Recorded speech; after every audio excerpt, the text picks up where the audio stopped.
నమః శంకరాయ. వాగర్థావివ సంపృక్తౌ వాగర్థ ప్రతిపత్తయే జగతః పితరౌ వందే పార్వతీ పరమేశ్వరౌ. ఆదిత్యాయ చ సోమాయ మంగళాయ బుధాయ చ గురు శుక్ర శనిభ్యశ్చ రాహవే కేతవే నమః. శృంగేరి పీఠాధిపతులకి, కంచి పీఠాధిపతులకి నమస్కారములు తెలియచేసు కార్యక్రమాన్ని ప్రారంభిద్దాం. జూన్ 22వ తారీఖు రోజు జ్యేష్ఠమాసము శుక్లపక్షము అష్టమి తిథి. ఇది దశమహావిద్యలలో 7వ విద్య అయినటువంటి ధూమవతి అమ్మవారి యొక్క జయంతి. ఈ రోజున అమ్మవారిని ఆరాధన చేయడం వల్ల ముఖ్యంగా మహిళలకి దీర్ఘ సౌమంగళ్యత సిద్ధి కలుగుతుంది. అలాగే నిర్ణయం తీసుకోలేక ఇబ్బంది పడుతున్నటువంటి వాళ్ళు సరైనటువంటి మార్గదర్శకం వాళ్ళకి దొరుకుతుంది. అంటే ఇప్పుడు చదువులో ఉన్నాయి, ఎంపీసీ తీసుకోవాలా, బైపీసీ తీసుకోవాలా, ఉద్యోగాలు 4 కంపెనీలు వస్తాయి, ఏ కంపెనీ మంచిది, ప్రాజెక్టులు ఏం చేస్తే మంచిది, ఇలా ఏదైనా డెసిషన్ తీసుకోలేక ఇబ్బంది పడుతూ ఉంటుంటాం. అటువంటి వాళ్ళకి ఈ అమ్మవారి యొక్క అనుగ్రహంతో డెసిషన్ మేకింగ్ అవుతుంది. అంతేకాకుండా నవగ్రహాలలో గత జన్మ కర్మదోషాల్ని కలగజేసేవాడు కేతు.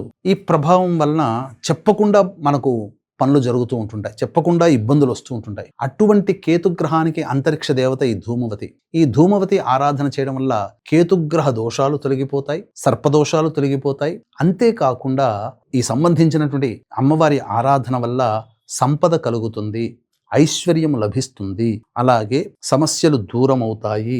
ఆరోగ్య ప్రదాత కూడా ఈ అమ్మవారు. అంటే అమ్మవారి ఉద్భవించినటువంటి సందర్భంలో 2 రకాలుగా. దక్షయజ్ఞంలో భర్త మాట కాదని వెళ్ళడం వల్ల పరాభావానికి గురైనటువంటి అమ్మవారు తనని తాను దహించుకుని ఉండడం వల్ల ధూమం ఏర్పడుతుంది, పొగ ఏర్పడుతుంది. అదే ధూమవతి అమ్మవారి స్వరూపమని. అలాగే ఇంకొక విధానంలో ఆ యొక్క అమ్మవారు ఒకసారి పరమేశ్వరుణ్ణి అడుగుతుందట, ఏమని, నాకు ఆకలిస్తుంది ఏదన్నా పెట్టు, ఆకలిస్తుంది ఏదన్నా పెట్టు పెట్టు అని. ఆ సందర్భంలో ఈశ్వరుడు కోపగించి అమ్మవారిని మింగేస్తాడట. అలా అమ్మవారు ఇలా కంఠంలో, గరళ కంఠంలో ఉండి ఈ యొక్క నీలి వర్ణంలో ఉండిపోయిందట. అందుకని అమ్మవారు ధూమవతి అలా ఉద్భవించింది అని చెప్పడం జరుగుతుంది. ఇంకా చెప్పాలంటే ఈ అమ్మవారి యొక్క ఆరాధన వల్ల విశేషమైనటువంటి యోగాలు కలుగుతాయి, జ్ఞానము కలుగుతుంది. అన్నిటికంటే మించి మనకేదైతే మన ముందు ఎవరైతే మంచిగా నటిస్తూ తర్వాత గోతులు తెవ్వాలని ఆలోచన ఉన్నవాళ్ళు, మనల్ని స్వార్థానికి వాడుకునేటువంటి వాళ్ళు కొంతమంది ఉంటారు కదా, వాళ్ళ స్వార్థానికి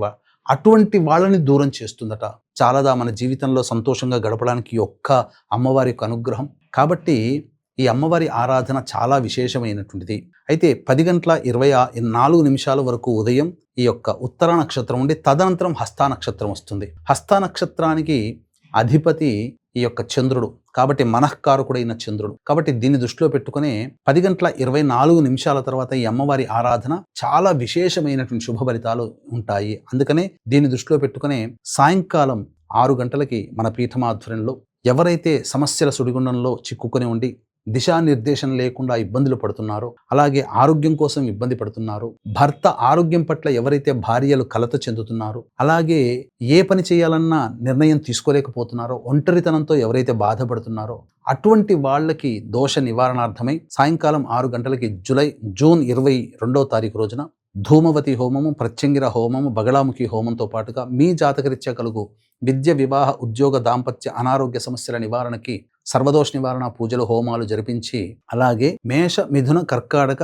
సింహ, కన్య, వృశ్చిక, ధనస్సు, కుంభ, మీన రాశిలో జన్మించిన వారికి శనిదోష ప్రభావం కావున శనిదోష నివారణ పూజలు, హోమాలు కూడా జరిపించి శక్తిపాతము చేసినటువంటి కరుంగలి మాల ఇవ్వడం జరుగుతుంది. అవకాశం ఉన్నటువంటి వాళ్ళు 22వ తారీఖు సాయంకాలం 5 గంటల లోపల స్క్రీన్ పై కనిపిస్తున్న నెంబర్కి కాంటాక్ట్ చేసి మీ గోత్రనామాదులు నమోదు ఎలా చేసుకోవాలండి ఈ పూజ ఈ రోజున అంటే, ఉదయాన్నే లేచి కాలకృత్యాదులు వీలైతే ధూమవతి అమ్మవారి చిత్రపటము లేదా లలిత అమ్మవారి చిత్రపటానికి వాడిపోయిన పుష్పాల మాల, అంటే అమ్మవారికి ఈ ధూమవతి అమ్మవారికి తాజా పుష్పాలు ఇష్టం ఉండదు, కొద్దిగా వాడినటువంటి పుష్పాల మాల అమ్మవారికి వేసి తదనంతరం అమ్మవారికి ఆవ నూనెతో దీపారాధన చేసి చక్కగా ఈ అమ్మవారికి ధూమవతి మూలమంత్రం ఓం ధూం ధూమవత్యై నమః అనే నామాన్ని 1008 సార్లు కానీ 10,000 సార్లు కానీ జపం చేసి ధూమవతి అష్టోత్తర పూజతో వాడిన పుష్పాలతో అమ్మవారికి పూజ చేసి తదనంతరం డ్రై ఫ్రూట్స్, నల్ల నువ్వులు అమ్మవారికి ఆరాధనలో భాగంగా నైవేద్యం సమర్పించారు. ఎందుకంటే మామూలు తాజా పండ్ల కంటే డ్రై ఫ్రూట్స్ ఎండిపోయి ఉంటాయి కాబట్టి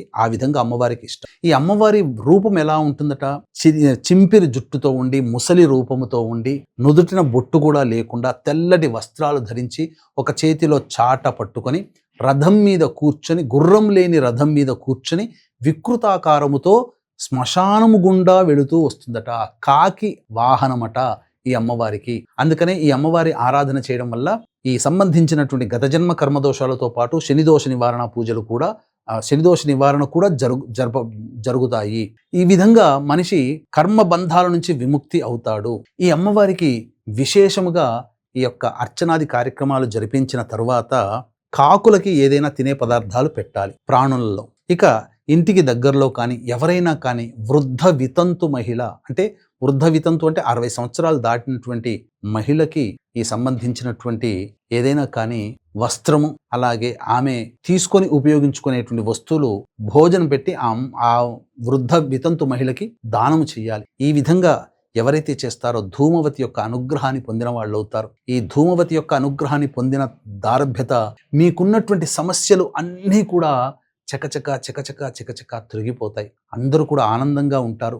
గృహం కొనుక్కోవాలి, అలాగే లోన్లు శాంక్షన్ అయ్యి ఇంట్లోకి ప్రవేశించాలనుకునే వాళ్ళకి ఈ జూన్ 22వ తారీఖు అద్భుతమైనటువంటి రోజుగా చెప్పబడి ఉంది. కాబట్టి జాగ్రత్తగా అందరూ కూడా చెప్పిన విధంగా ఆచరించి తరించి మీ ఆనందాన్ని మాతో పంచుకుంటారని కోరుకోవడం జరుగుతుంది. అలాగే అవకాశం ఉంటే జూన్ 22వ తారీఖు రోజున సాయంకాలం 6 గంటలకి మన పీఠం ఆధ్వర్యంలో జరిగే ధూమవతి, ప్రత్యంగిర, బగళాముఖి హోమాలతో పాటు సర్వదోష నివారణ పూజల హోమాల్లో కూడా మీ గోత్రనామాదులు స్క్రీన్పై కనిపిస్తున్న నెంబర్కి సాయంకాలం 5 గంటల లోపల నమోదు చేసుకోవచ్చు. సర్వం శ్రీ ఉమామహేశ్వర పరబ్రహ్మార్పణమస్తు.